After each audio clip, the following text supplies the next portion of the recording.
Pak Ali, saya mau nanya, caranya biar sukses ini gimana? Kok dari zero sampai seperti ini? Caranya bagaimana? Pemirsa dimanapun Anda berada, saya lagi ada di Tuban. Tadi saya nyampe Tuban sekitar jam 8 lewat sedikit. Kemudian saya ke rumah sepupu saya. Nah, kenapa datangnya mepet? Sebetulnya enggak mepet, cuman saya kurang informasi. Biasanya saya lewatnya itu Bojonegoro, Rengel, Tuban. Enggak lewat jalan yang lain, biar lebih cepat.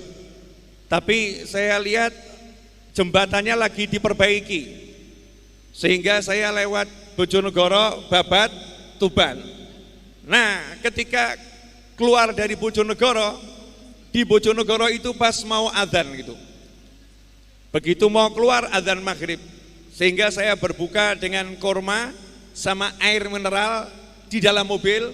Setelah itu saya doa, ya Allah minta tempat makan, rumah makan yang enak, yang berkah, yang sehat, yang manfaat dunia akhirat, yang enggak jadi masalah dunia akhirat, yang saya rasakan enak ya Rob, dan enggak pakai lama.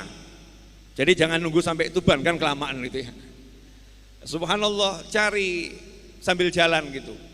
Lihat ini hati enggak cocok, lihat itu hati enggak cocok. Begitu mau masuk Babat, di kanan jalan ada warung makan, cocok, nikmat, makan mangut.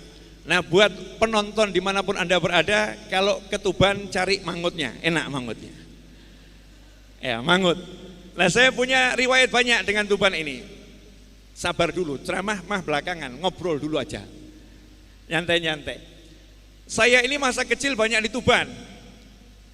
Dulu saya kalau SD, waktu SD itu kalau libur kan 6 bulan, 3 bulan. Di masa saya dulu, sekolah itu liburnya lama. Saya kalau liburan di Tuban, sehingga bahasa-bahasa Tuban itu masih sering muncul di ceramah saya. Kalau saya sampai kadang ngobrol sama temen, ojo melete ya, melete 6 nih ya. Ini keluar kalimat melete, orang bilang, melete itu apa Beb? Oh, itu bahasa Tuban itu.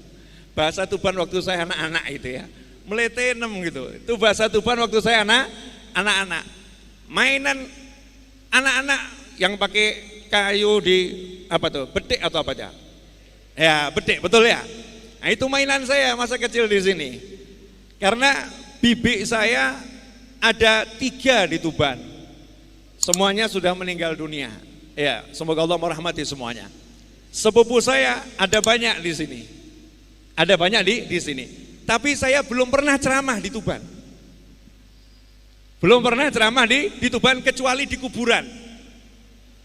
Jadi kalau bibi saya meninggal, saya otomatis melayat, di situ saya ceramah.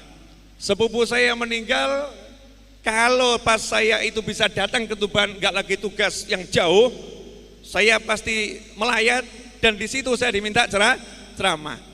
Setiap ceramah urusannya pas di kuburan. Belum pernah saya di dalam Tuban ya, diundang ceramah di kota ini selain itu. Nah, tiba-tiba kemarin diundang ceramah langsung di kantor Bupati di Pendopo. Seneng saya. Kenapa? Karena saya pengen nyenengkan kakek saya. Saya pengen nyenengkan bibi saya. Saya pengen lihat kakek saya di alam barzah sana, Habib Ali Al-Habsyi, yang makamnya di Jombang, ya, yang juga dulu mondar-mandir ke Tuban, pengen seneng, bangga. Oh, sekarang cucuku sudah ceramah di Tuban. Birrul walidain. Cuman pengen itu, nyenengkan orang tua. Dan biar ibu saya juga bangga, ibu saya seneng. Anakku alhamdulillah akhirnya ceramah juga di Tuban. Ibu saya seneng. Lah buat apa hidup ini kalau enggak untuk nyenengkan orang tua? Paling enak hidup tuh nyenengkan orang tua. Birrul walidain, enggak ada yang lebih hebat. Mau sholatnya jutaan rakaat, kalau enggak nyenengkan orang tua, Allah enggak butuh semua itu.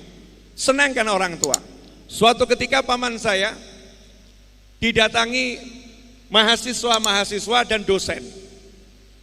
Karena paman saya dari zero, dari di pondok yatim piatu, kemudian keluar dari pondok yatim piatu, jadi karyawan di sebuah pabrik, jadi penunggu pabrik, sampai kemudian paman saya kerja jadi karyawan di warung bakso, sampai akhirnya jadi orang sukses, Masya Allah.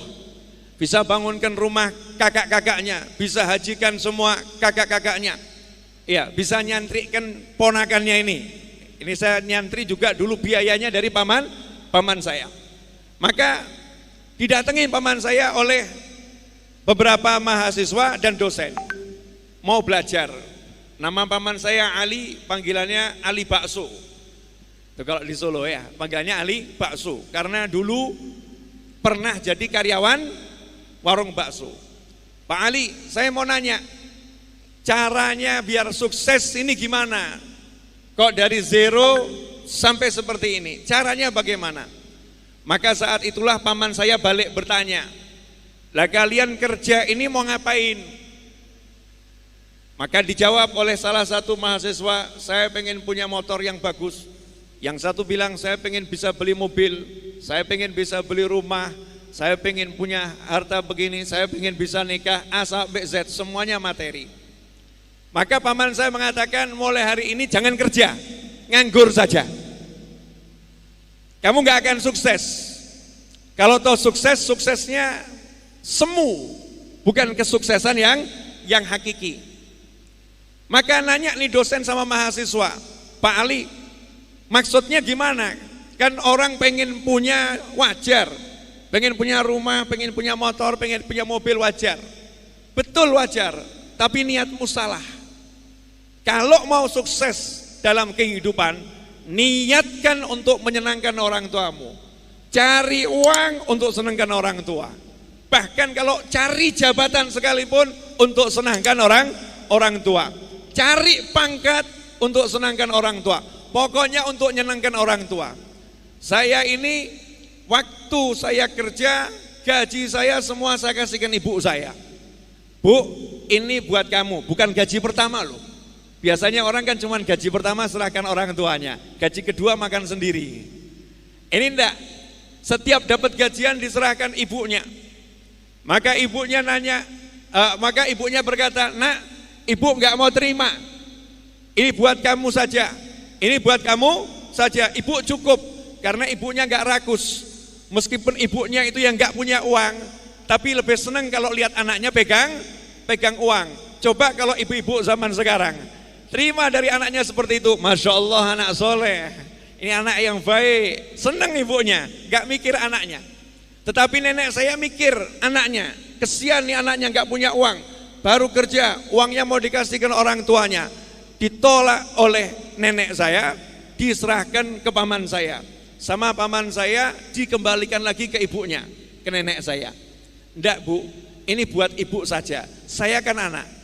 Nanti kalau saya butuh uang saya tak minta sama ibu. Bu, saya minta uang jajan, saya minta. Bayangkan, sudah kerja, sudah usaha, hartanya semua dijadikan untuk orang tuanya.